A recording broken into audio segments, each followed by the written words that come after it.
Wally, can we have a Castillejo diss track? Castillejo? Yeah, man. Oh, for sure.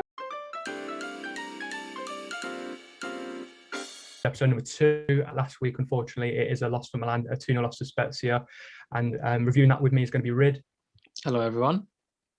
Also joined by Joe. Right, guys. Of course, Samir is here as well. Hola. And then also Naim, who's going to introduce our special guest. AC Milan, guys. So today we have a special guest that's joined with us. The original kebab don, the founder of Belati, the man, the myth, and the legend. You may know him as Wally. So he's a cult member on Milan Twitter. And here he is, the Wally. Hey, what's up, everybody? Thank you for having me. I'm very grateful to be a part of this podcast. So thanks. We're honored to have you as well. Yeah. Thanks, Honored sir. to have you too. Yep. Let's talk some Milan. Yeah. Let's do it. So, well, I reckon we start from yesterday's game. What everyone saw. Obviously, we lost 2-0 to Spezia. Very bad performance for the whole team. Not many positives to pick up on, but what's everyone's thought on it? Yeah, not much. We never really got going. A good Donnarumma save early on to save our blushes from Saponara, who turned into Messi. Never got going. I said in the group chat about half time, if they get the first goal, this is done. It would have been nice to have just gone there and just really stamped our authority and kind of, just gone, we're AC Milan, this is us, let's batter you lot. But we just kind of succumbed to the pressure almost. And yeah, we just never really got going. And yeah, really disappointing to lose 2-0, really.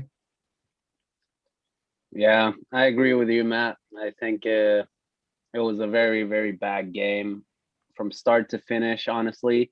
It felt like it was more Spezia playing like Milan and Milan playing like Spezia should. You know what I mean? Yeah. It was Spezia constantly attacking and having control of the whole game. Like if you look at the highlights, you'll see almost the whole first half. There's no Milan highlight because there's nothing. We did nothing the first half, and then come the second half, you feel like, okay, maybe now they'll bring the lion out in the second half, and nothing came out. It was again nothing, and I feel like the second goal by Bastoni, it really showed that we really thought this is a shit team that we can just beat. But we forget that Spezia is a big team killer. Like if you look at some of the good results they've had this year, most of them are against big clubs, and they tend to maybe play bad against bad teams, but great against good teams, So in the second goal, they just passed it to Bastoni and nobody wanted to even block it. Nobody cared because they probably thought, oh, he's probably a shit player, just let him have the ball. And we saw what happened. He scored a worldie, Yeah. So I thought the performance was quite lethargic. It was very lethargic, no pressure. I thought Pioli needed to make his subs a bit earlier, to be honest. I don't know why he made his sub so late. So that's just my thoughts on it. Yeah, and I don't feel like the subs did anything anyways. Yeah. What's your thoughts, Samir? I was really baffled. Like last time we won 3-0. And we had Colombo, Salamakers, Brahim Diaz, Krunic, all the bench players, and we won. We won easily 3-0. I don't know really what happened this time. Like since the get-go, there was literally zero intensity. Like no one did anything. Same goes for Ibra. Ibra did nothing that match. He tried, but then he couldn't do shit, honestly. And I was really excited for Benacer. His finally is gonna he finally came back after 2 months or some shit.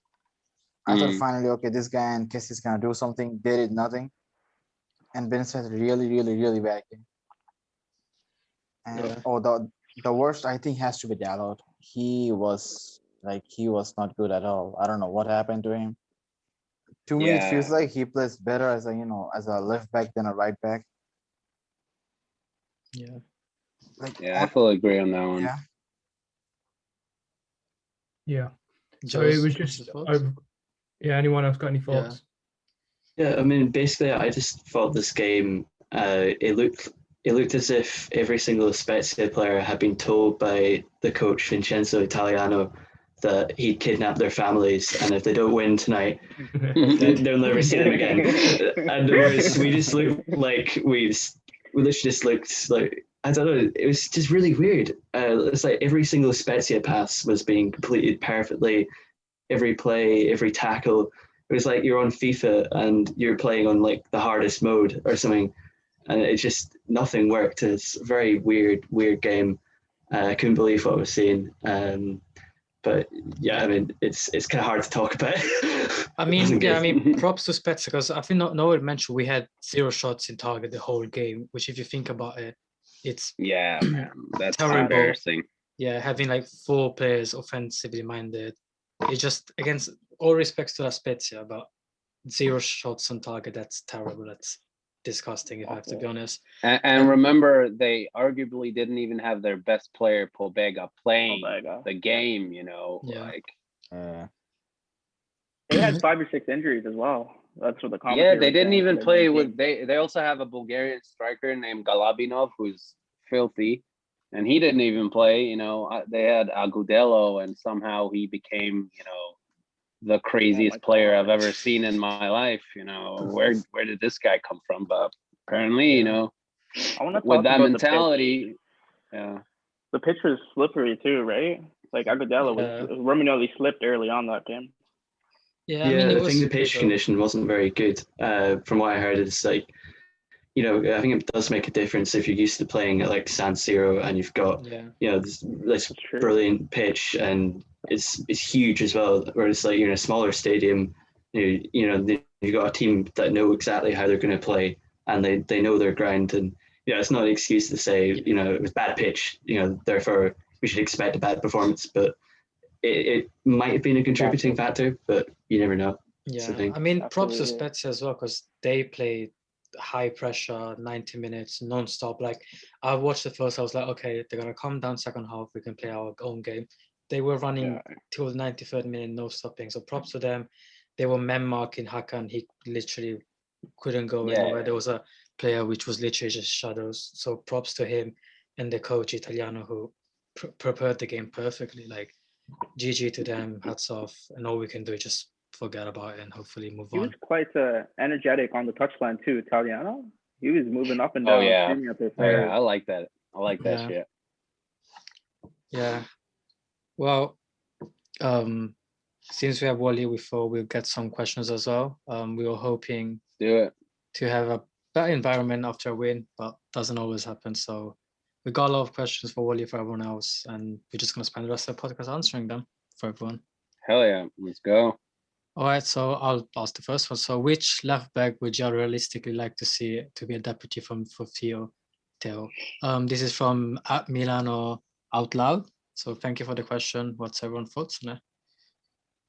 Who would be a good left back, backup, especially given Dalot's bad performance? I think if Dalo can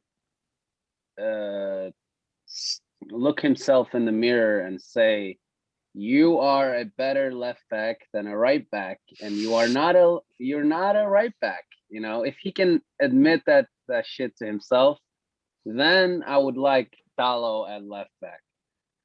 But if not, I don't know. Like who's available? I don't even know who's available. Is Marcelo available? I think that would be cool. Like that would be crazy to have Marcelo there. Bring Marcelo and Ramos. Hell yeah, let's go, man. Matt, you were talking about Viña Palmeiras, the Uruguayan. He sounds good. So some of the names we've been linked with is Jordan Amavi, who you think he's at Marseille. So maybe that could maybe Tovan, who seems as though he looks like we could bring both of them. Mm-hmm. Yeah, nice. And Matthias Wiener as well. He's a young 21-year-old left back who played for Palmeiras, and he's Uruguayan. I think that's the thing. with Dallo, it's going to be a lot. Man U aren't going to sell him cheap, so they're going to be wanting 25 mil. And like we said in last week's podcast, if we're going to be investing 25 mil in a backup fullback, he's got to be good. And so far, like that performance yesterday doesn't make me think we should be spending 25 mil on him. So at the moment, I'd probably prefer to go for a cheaper option like Vina or Marvi, to be honest. Yeah, isn't Vina like 10 million or something? Yeah, like we can use like 10. That. Yeah, like 10 million on him. That's fine, you know. Yeah. Just spend the money on Tomori, and like I'd rather have Brahim than Dallo. Honestly, I think Brahim is a lot. He's a bigger much bigger much bigger talent than him. You know, he has some qualities that are very special compared to Dallo. That from what I have seen per today, you know. He could explode from next game on, and then we would be laughing at this conversation, you know? Yeah. That's the thing when you have such a good young player in your team, one day it can just flip and they'll be amazing, you know, and it'll be like, oh, how did this happen, you know? But then we saw with Kessie, you know, it wasn't that far ago we were like, maybe we should sell him, you know. And now if somebody says that, you want to chase them down the street, you know what I mean? I think about Dallo as well is that I mean, interestingly, all the reports I've seen about him is that we're actually trying to buy him outright. So maybe Pioli rates him quite highly, or you know, Maldini believes in him. And in that case, you know, I've got no right to sit here and say he's shit. You shouldn't be. You shouldn't be here. You know.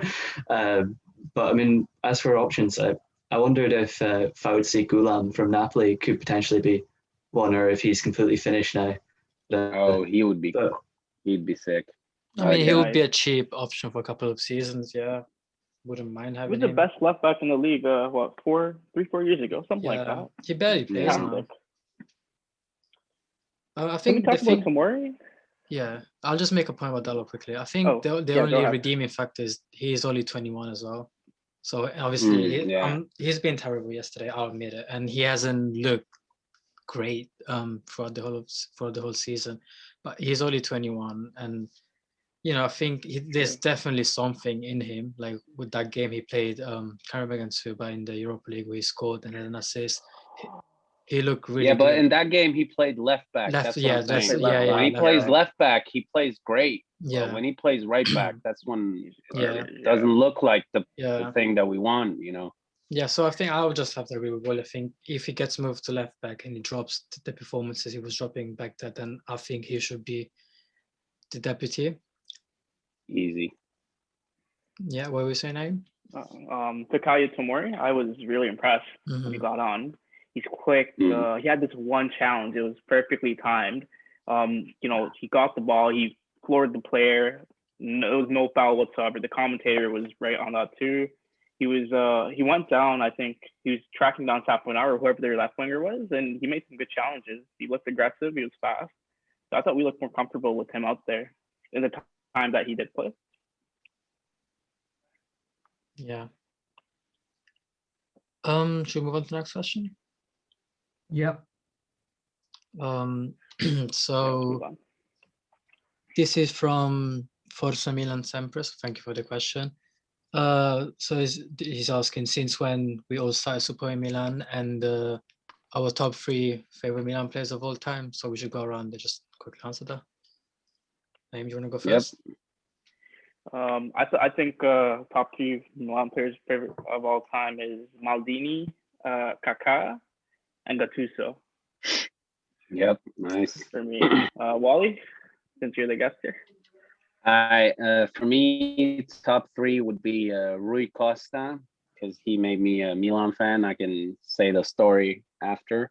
And Ibra, number 2. And number 3, I would say maybe El Shaarawy. I don't know, man. I love El Shaarawy. But it's either El Shaarawy or Kaká as the number 3. Yeah. You know. But it's all about my 10s and strikers. So why'd you start supporting Milan? You said yeah. So the thing is, it was back in 2002. So we lived we back then we lived in Denmark in a immigration camp, I guess. And the first jersey that I ever got was actually a Del Piero Juve jersey, but I remember it was Euros or something that summer, and I just randomly walked past the area. There was like TVs and stuff, and because we shared it with a lot of other families, so we shared a TV, and they were watching a game, and I was just a little kid, and I was like, oh, what are you guys watching? And they're like, oh, we're watching Portugal versus England. And I'm like, okay. And I just sat there and started watching the game with them, and then all of a sudden there was this incredible player from Portugal just took the ball, dribbled a couple of Englishmen, and just scored a crazy goal. I was like, wow, who's that? I was like, I like that player. And then I asked one of the, I guess, older boys there, and they were like, oh, this is Rui Costa. He just signed for AC Milan. I was like, yep, that is my favorite team, and that is my favorite player. That's it, and from that day on, there was no way back. I never looked at the Del Piero jersey ever again, So yeah. That's great, especially because I think Rui Costa is not rated as much as he should be, in my opinion. Such a fantastic 10, man. Wow. Definitely. He's the definition of a number 10, He really linked the defensive midfielders and the strikers so perfectly, and the fact that Kaká was so good to bench him eventually, it just showed how big Milan was back then, when you have such a perfect number 10 and then comes a younger, even better number 10, I'm like, wow, what the hell is this? What type of depth is this, From Kaká and Rui Costa to Salamakers and Castillejo. Yep.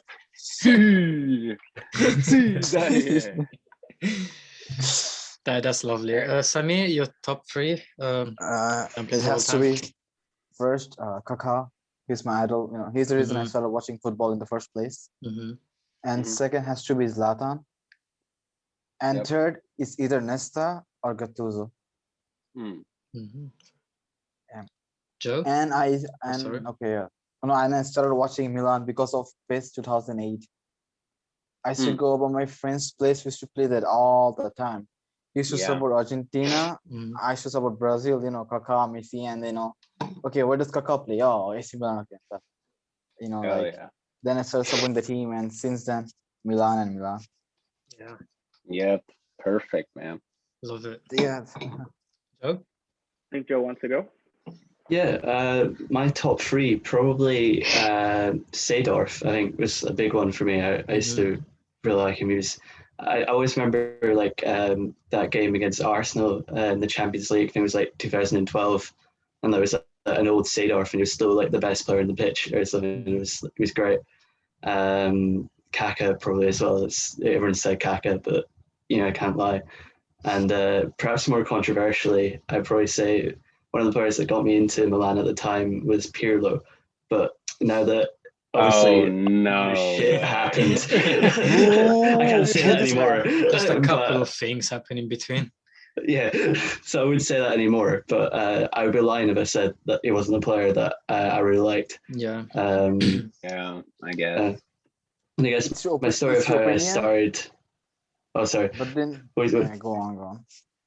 And the reason I started supporting Milan was basically it was on holiday in Milan as a kid. I think I was 7 or something, and I was at a restaurant, and the guy was the guy, I think it was the waiter, or might have even been the owner or something. Was a massive Milanista, and he was always talking about this AC Milan, and I thought, wow, that sounds great. And he gave me this banner, which you can see in YouTube, but it's it's a cool thing. He gave me that as a 7-year-old, and I was like, wow, it's great. And I went to look all that shit up, and I started following the team, and here we are. It's perfect. Cool. All right, Matt, do you want to go next? Yeah, so I'm probably the person who started supporting Milan the most recently out of everyone, I'd assume. 2016, I'm a banter era. I started supporting the banter era. Man. Don't ever question your loyalty. That's real loyalty, though. Real So I loyalty love that there. shit. That's real, man. Yeah, but yeah, so basically I was, when I played football, I was a goalkeeper. And like I heard about this young goalkeeper on the scene who's like 2 years older than me, and obviously it's Donnarumma. And I was on holiday in Croatia. I was in holiday in Croatia, and then I was begging my mum. I was like, Mum, can we please go to that bar and watch this game? It's got this person called Donnarumma playing, and I want to see who, like, what he's all about, because like you hear him being hyped up and all that. And then watched that game. It was Chievo. I think Niang scored and Kuchka scored. And then I just it became not just watching Milan for Donnarumma. It became watching Milan for Milan. And then that's kind of where it started. And then my favourite three players are probably Donnarumma, similar to Wally, in the sense that it's got to be the person who got me into Milan, and then probably Shevchenko and Maldini. Yeah. Hell yeah. Fair enough. Lovely stuff. All right, I'll go next.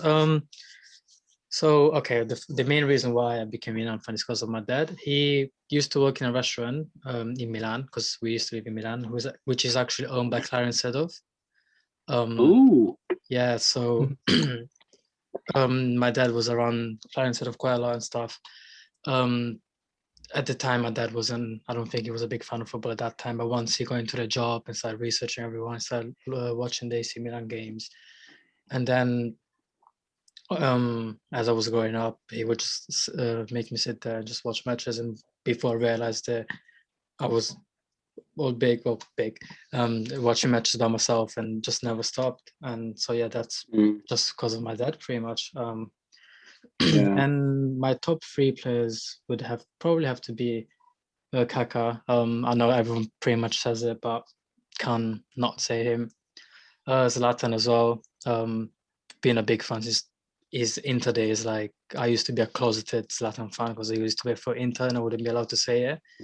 Yeah. And I would say Maldini as well. See, it's between Maldini and Pirlo for me as well, because I used to love the way he used to play, but then after the whole mess happened with him, I was like, I don't know.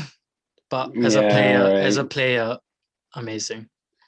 I think Naim's left to tell his story. Yeah. So what happened was, when I was 5 or 6, my dad was in transit. He was coming back to Bangladesh. We were on vacation. So my mom and me, we went first. So he was in transit in Dubai, and he bought a jersey from the airport. It was a Kaká. Remember when we played the final in 05? So it was a 05 UCL final Kaká jersey, and he got me the shorts and the kit. And then I saw him, like, wow, this is so cool. Like, my dad brought something from Dubai. And then it was a red and black kit. And I used to play FIFA a lot, right? So I booted up FIFA 7. It was in 2007. And I see, because back then, with the A in Italy, Milan used to be the first team. So I was scrolling for a team to choose on my first ever FIFA game. I go to Italy, they're a 5-star team back then.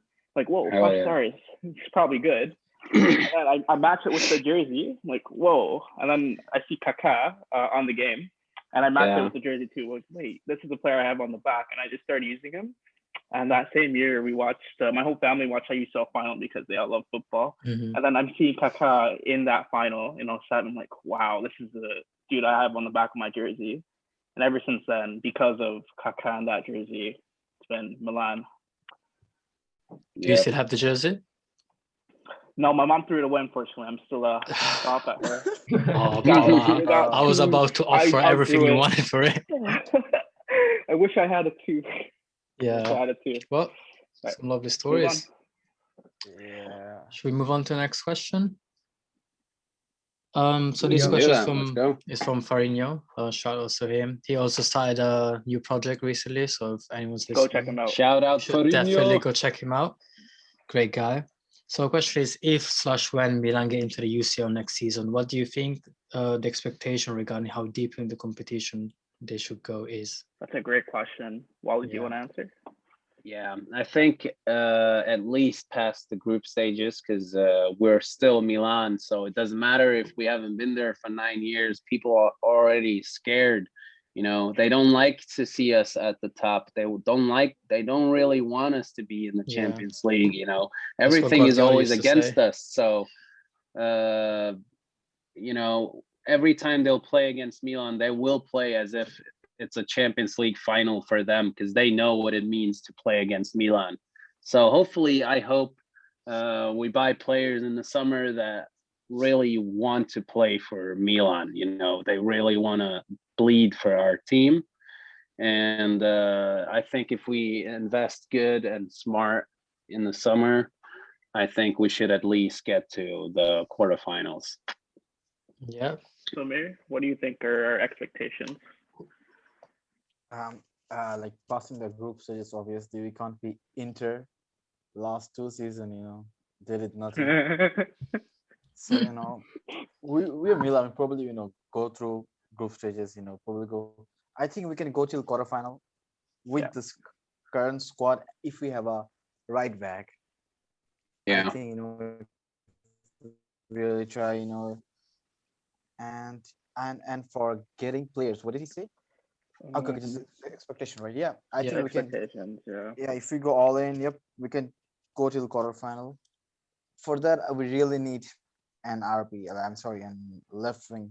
Sorry, I'm right wing. winger, My bad. yeah. You're right Yes, winger, yeah. we really need a right wing because the one we have right now, it's not gonna work. Yeah, I yeah, love yeah. We need Talvin. We need Talvin so bad. Yeah, Or definitely. anyone that can play football who plays right winger at this point. Yeah, but at least Talvin is a World Cup winning Definitely, baller. yeah. You know, He has the mentality as well. He's got the experience. He's a winner. You know, he can walk around in France and everybody knows and respects him because he won them a World Cup. I don't care if he played one game. I don't give a fuck. You know, it's Yeah. it's. I actually think he played quite well that game. He got to play. Honestly, I remember it that he played well. But And he's having I a don't great know. season this season as well. Oh, yeah. He is. But you know, their crazy fans just ambushed their Yes. you know, center Training of ground. Yeah. I don't know what people are doing. Honestly, they've lost it. You know. Yeah. Yeah, like whatever happened next season, Castillejo has to go. I'm sorry. Oh yeah, please. Oh my God, I'm on my knees, out. man. I'm begging every night, man. Please. Yeah, as It's we said nothing last against him episode, as a 10p. person. You know, it's nothing against him as a person. He's a funny guy. He seems like a good guy and whatever, but it's time to go. You know, as Claude would say, it's time to go, man. It's I'm done, you know. I'm on my knees. Please leave. Matt, what's your thoughts on it? Yeah, so put it this way, it's going to be interesting because it's going to be a mix of an inexperienced side, like barely any of them have played like Champions League football, like think of like Salamakers and Donnarumma and Romagnoli. So it's going to have an inexperienced side, but with the expectations of a Milan side in the Champions League. So it's going to be interesting. I think a fair amount might depend on where we finish in the league, because if we finish top of the Serie A, win the league, then we've got first seed, and we're going to be in there with teams like Lokomotiv Moscow, Dynamo Kiev, and stuff like that. Yeah. But then if we finish fourth, we're going to be seeded like third, and then that's when we could get a group of death with like Bayern and like Man City or something like that. And so it depends. That shit sucks. Yeah, it depends where we get seeded. But I think if we get a good seed, I think it's going to be a bit of luck. I don't think it's going to be like, I don't think we're going to breeze it. It's going to maybe like take a few, pieces of luck. But yeah, I agree with everyone else really. Maybe, get through the group and then a bit of luck in the first knockout round. And maybe meet our match someone like Bayern Munich, obviously, or Real Madrid. And that would be a step too far and we'll go out in the quarters. But don't get me wrong, I expect a UEFA Champions League win. You know, I don't give. I want the trophy. You know, I want to walk around in the street and be like, "Yeah, baby, we're It's back. coming next I year. want It's- number 8." But, We're getting next- treble next but year. yeah. hopefully, you know, with a quarter final, I'll be happy. You know, I'll be Yeah. like, okay, this young team has played till their full potential for now. You know. Yeah. And then next season will be semi-final expectation, and then we give them each year. We give them a little step, you know. Yeah, I mean, the fairy tale story would be Zlatan brings us back, and on his last season, he wins the UCL and retires. Oh, dude. and the Ballon d'Or. Give him the Ballon d'Or. And 41 Yes. year old Ballon d'Or winner, man. I'll be crying in the Needed. streets. Guys, imagine he goes back to Sweden, wins the Euros, and wins UCL with us and the God. league, and then And it's done deal, man. The conversation Yeah, is over. he's You know? completed football. What more do you want? what do you want from him, man? Naim and Joe, what are your thoughts on? I think I'll let Joe talk about our expectations. Yeah, I mean, I think that it really it could all change in it's such a long time away now that it's like potentially 6 months if this good season continues, or in 6 months' time we don't know what the image is around the club. Like Matt said, are we just a team that recently won the league, or are we in fourth place? So, I mean, it really depends, because if you think a year ago from now, it would have been like, if we'd said that we're going to be in the Scudetto race, and we'd be talking about Champions League almost as if it's guaranteed at this point, we'd be like, no, that's just no way that can work.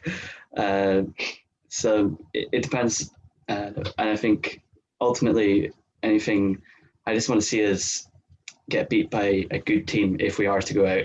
And the same with the Europa League this season. Like, if we go out because we have a bunch of silly mistakes against, like Fatih Karagümrük or something, and that'd be like that would be like terrible. But if we end up against Manchester United and lose in penalties, I'll be happy. I won't be happy. I'll be sad. I will not be happy if we lose against United. No way. Any EPL team, that will be the worst disaster for me, to be man. fair, I'll agree with that. I don't care if it's a EPL team. That's a farmers team for me, man. That's a straight dub. Honestly, the worst possible case for me is just we go out to Rangers like that. I will kill myself, though. It's over. There's no going back. I think on the Manchester United, there might be quite a few penalties in that game, because I think we're the two teams that have gotten the most penalties in each of them. Oh my God, man! It'll be Kessie versus Bruno. Bruno, yes. But you'd see Prem Twitter and Inter Twitter just unite and hate us together. Yeah. Oh my God, it'll be beautiful. Tears everywhere. I think it's been quite a long time that we've not been in Champions League. We're Milan. Our expectations should be to obviously win the trophy, nothing less. We're one of the biggest teams in the world, but being realistic, I think cross the group stages, see what happens there. As Wally said, if we make signings, depending on if we get good players, taking Romagnoli and Gigio, they've never played a minute of Champions League in their life, and they're way too good, in my opinion, to have not played Champions League. Oh yeah, Definitely. Yeah. So, and Kessie as well, and Benacer, too, But I came up with a little idea, because we were talking about left backs, and actually that left back from Barcelona that we've been linked to, Junior Firpo, I think he is filthy, and the fact that he's not working at Barcelona, I think is just because Barcelona suck. They're a fucking trash bag team, that's why he doesn't work. But I think the second he gets to play in our team, he's so fast, man.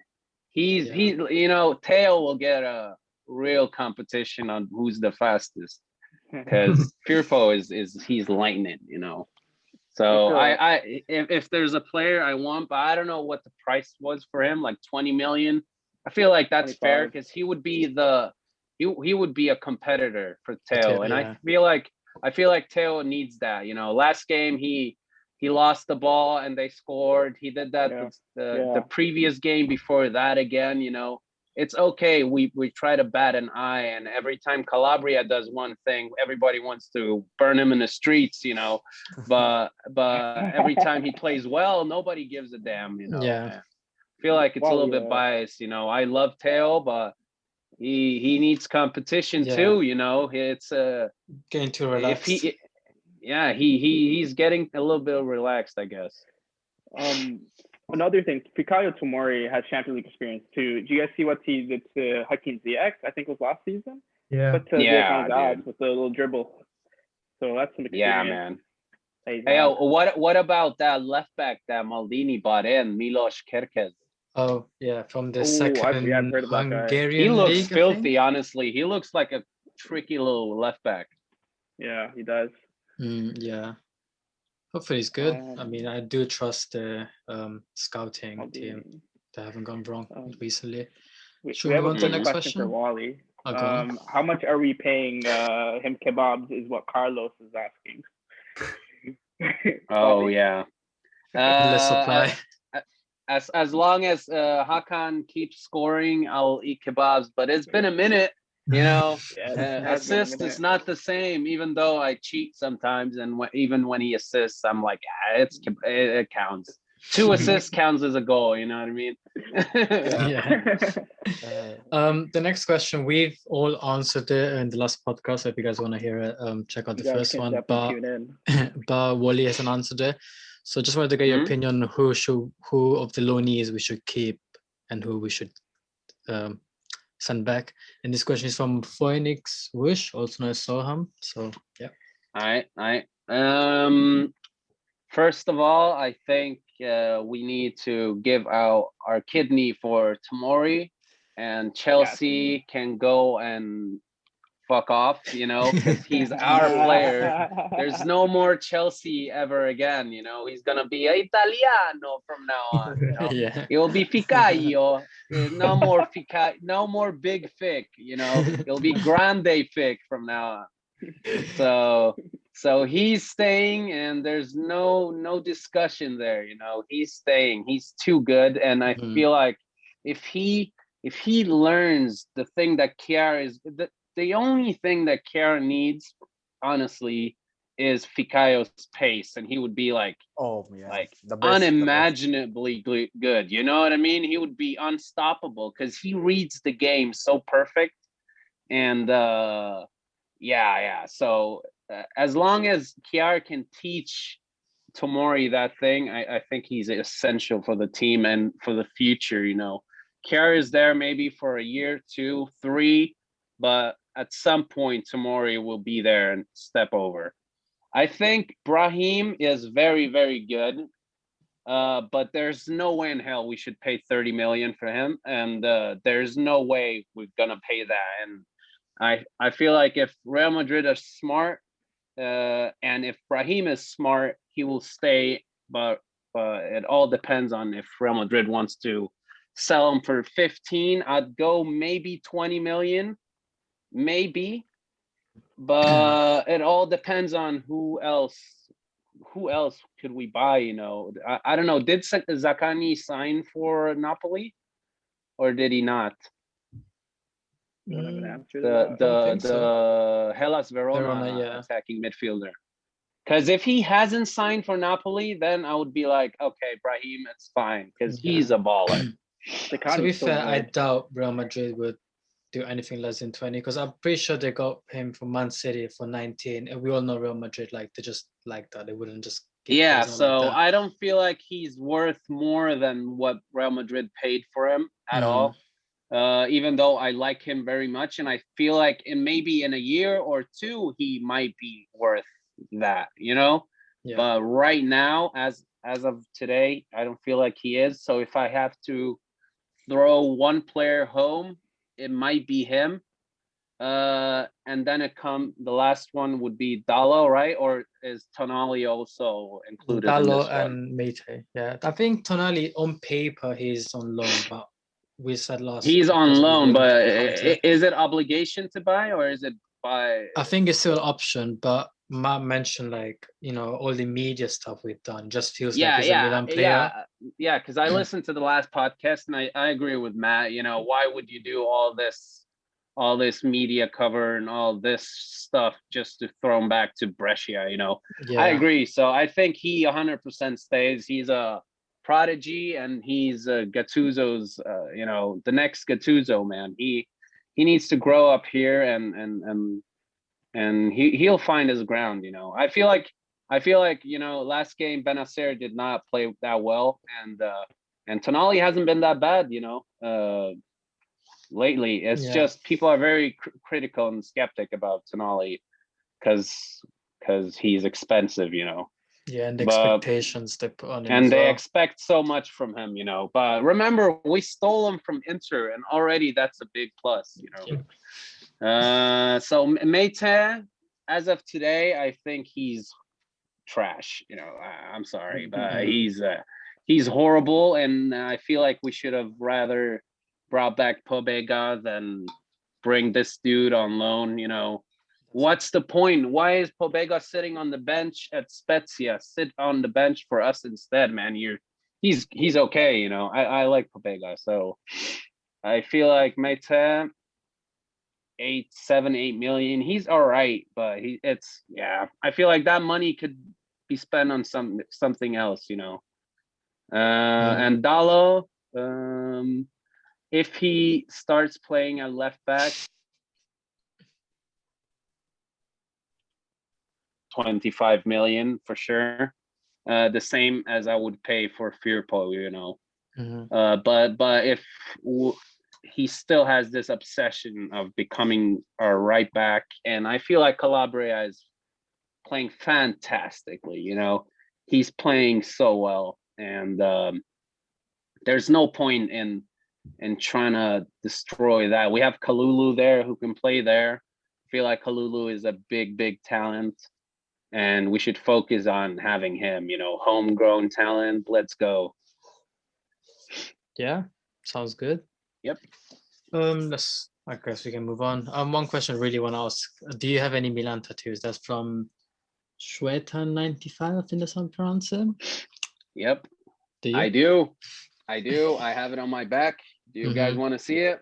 Sure. Yeah. Hell yeah. All right. Wait. Let me turn around. All right. So. Is that it? Oh yeah. Yeah, that's the tattoo. Wait. Oh yeah, it should be there. Oh yeah. I remember that. Yeah. And it says Cuore Rossonero. Oh, I love that.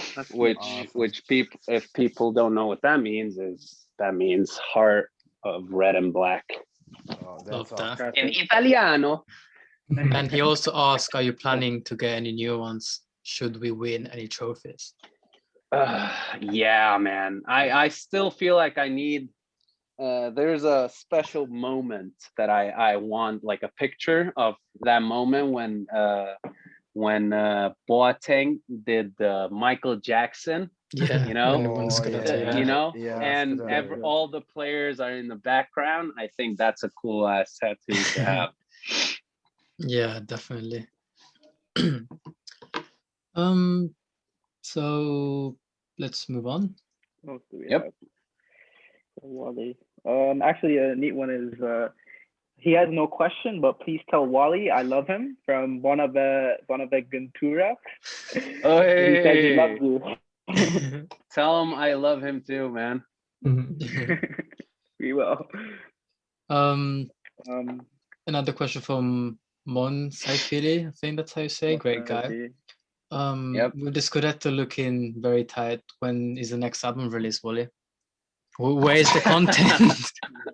I don't know. Hey yo, I can't be slipping out albums all the time, man. This shit takes time, so I'm working. The next song will be an English song, so hopefully you guys will now understand what I'm saying. It's been like 3 or 4 years since I've done English music, so it'll be cool to see how that goes. For those that don't know, we're winning the Scudetto. And to answer the other question, yes, we are winning the Scudetto. Don't worry. I know. Lazio will be Inter today or something, and boom, report to last year. Yeah, for those that don't know, Wally makes music. We'll leave all of his stuff in the YouTube description and on Twitter and everything. So make sure you check it Oh out. yeah, thank you. Makes great music. So and great My guys. personal So drop him a favorites are follow as well. and Best Day Forever. You guys can go check those two out as well. Hell yeah. Lovely. Wally, can we have a Castillejo diss track? Castillejo? Yeah, man. Oh, for sure. Hey, dude, I swear to God, man, if he doesn't leave fucking in the summer, but the thing is, I don't want to be that bully as well, you know, because he's probably a nice guy, you know, and I'm there fucking this random dude from Norway dissing him on YouTube. You'd be like, what the hell is this, you know? But I'd diss Lukaku though. Hell yeah, I'd do that. Yeah, man. I'll be running down the street though. He'd be fucking chasing me, and I'll be scared on my ass. But I'll still taunt them for fun. I don't give a damn. You know, I love the second little ass Salamakers was like, "Hey, you need to shut up." You know, telling Big Rom to shut up. He looked at Salamakers like, man, get your ass out of here, man. He was like, I ain't got time for your little ass. He was like, where's the biggest guy? I want to fight him. Get your little ass out of here.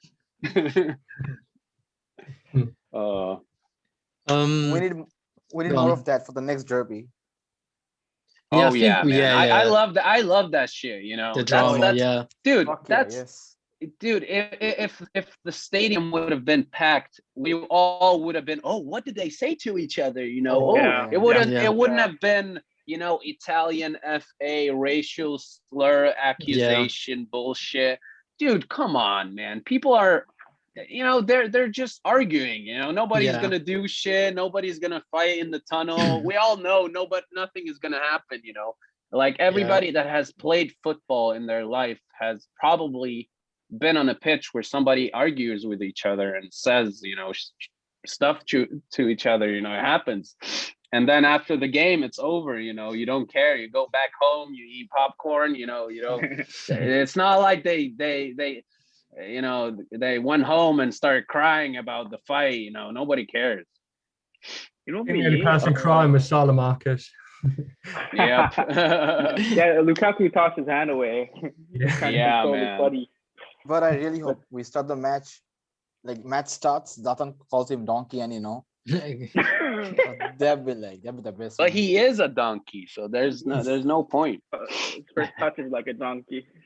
To be fair, one thing I feel like the derbies in the past season have missed is that you know. Yeah, I want to see that they actually hate each other. You know, I don't want to see huggies. You know, and. When Demiral and Hakan posted pictures after we lost 3-1, I was like, oh, you know, fuck Demiral. What about that? You know, I don't care about this guy right now. But I guess, you know, they're friends, so I get it, you know. Yeah. But as fans, I also get the frustration, you know. Perfect. We got a few more questions to go through. Were you gonna say something, Naim?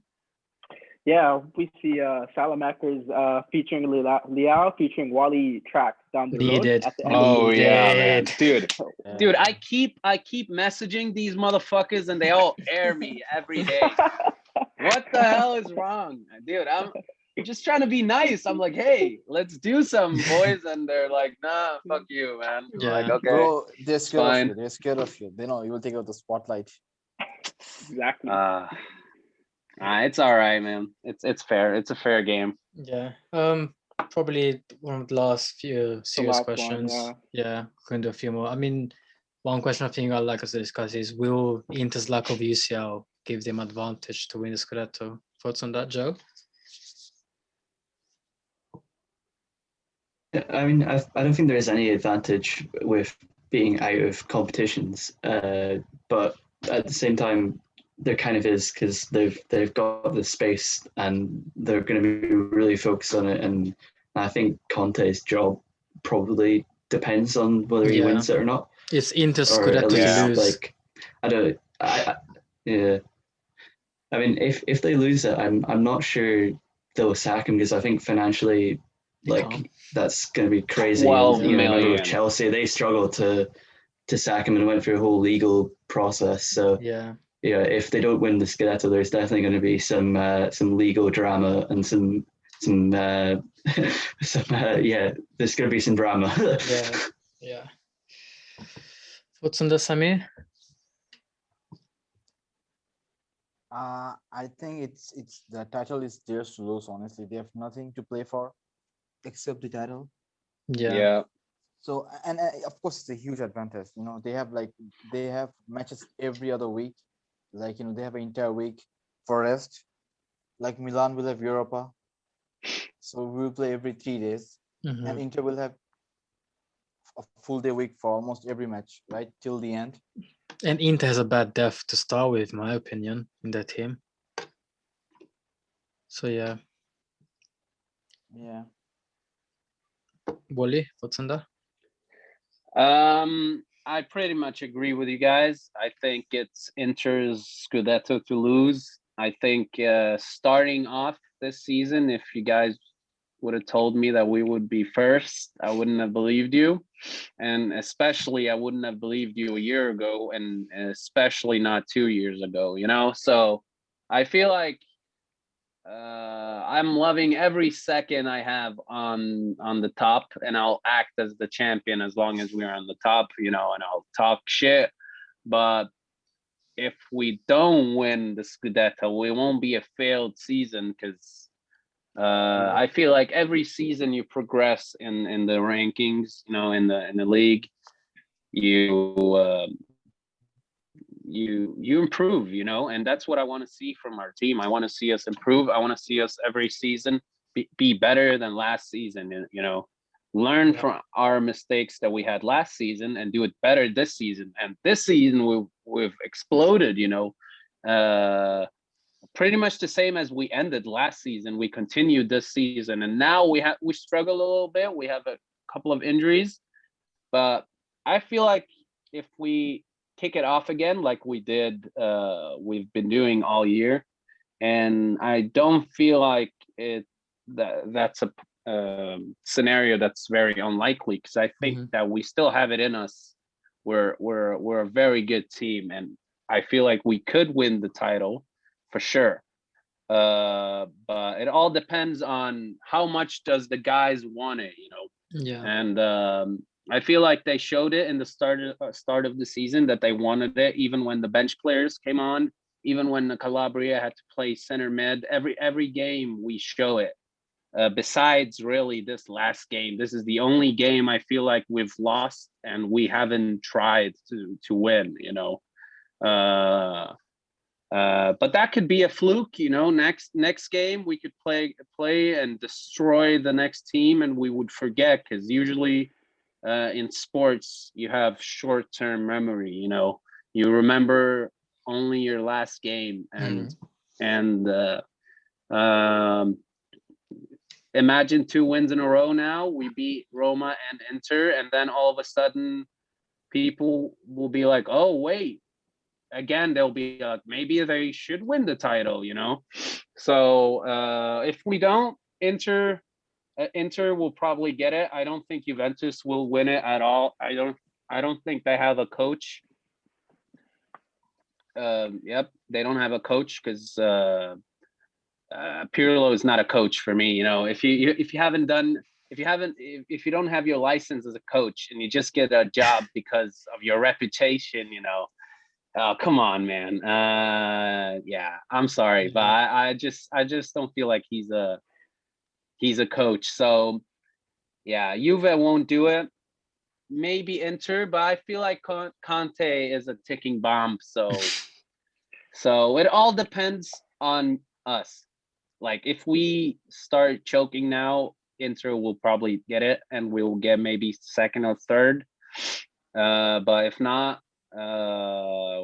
we'll for sure take the trophy back home, baby. One of the last questions for you from Mamet Bonko. Would you color your hair red and black if we win the Scudetto this season? And he's only going to take yes as an answer, and he says he loves you, bro. There's only one answer, Wally. It sounds good to me, man. If we win the Scudetto, I'll do it, man. I don't care. Let's go. So there you have it, folks. Color your hair red and black if we win it. Fuck yeah. Just to be clear, he doesn't speak for all of us. I'm not doing it. Oh, dude, I want to see Naim with that, man. Joe, I'm you sure. look great. my mom would kill me. Joe, you do it. You've got the hair for that. You and Wally both. Yeah, you got the curly Yeah. hair. Guys, didn't you say he would make it red and black if we get top 4? Theo did, yes. Oh, yeah, Theo yeah. did, yeah. Yeah. Oh, lovely. I think that was Yeah, all it'll the be questions. me and Teo will be the red and black haired boys, you know. Just bring me the title and I'll do whatever, man. Just fucking let me celebrate something and be like, wow, dude, Milan are the champions. We broke Juve, you know. We're the team that broke Juventus. You know, Ronaldo came to Serie A to improve the league, and it ends up being a 38-year-old Swedish person, you know, coming to Serie A and be like, you know, age doesn't matter. I get better every day. And he does Wally, every day. You relate to Zlatan too, because Zlatan came from an immigrant background. He had to go through the 100%, struggles and hardships, do the immigration camps or whatever, and they always saw him as an outsider. So you can probably relate to that as well. 100%. So and he's a big role model in Scandinavia, both for like Swedish younger Swedish immigrants, but also in Norway. You know, even though he played for Inter and Juve, you know, I always looked up to him and I was like, wow, I wish I had that player on my team. You know, I like the swagger. I love that he wasn't, you know, ethnic Swedish, but he would always say that I'm Swedish, you know, and he would be proud of it, you know. He would say it with pride, and every time there would be something bad to talk about, they would always be like, oh, Zlatan this and Zlatan that, you know. But he would always come back and do wonders. So he's always been a role model in Scandinavia, I think, for everybody, and especially for me, even though he played for all bunch of other teams. Yeah, lovely. Matt, do you want to wrap it up for us? Yes, I think we've just about discussed everything we wanted to, really. I've been Matt. This has been the Short Corner podcast. I've been joined by Rid. Thank you, everyone, for listening. I've been joined by Naim. And enough. Joe. Yeah, nice one. Samir. I really enjoyed this podcast, guys. Wally, thanks for coming. You're fucking awesome. Yeah, thank you, Wally. Hey, guys, thank you for having me. This has been incredible. It was fun, and I hope to do it again with you guys. Yeah, definitely. And forever and ever, Forza Milan. Milan. Thank you for listening, guys. Thank you, everyone.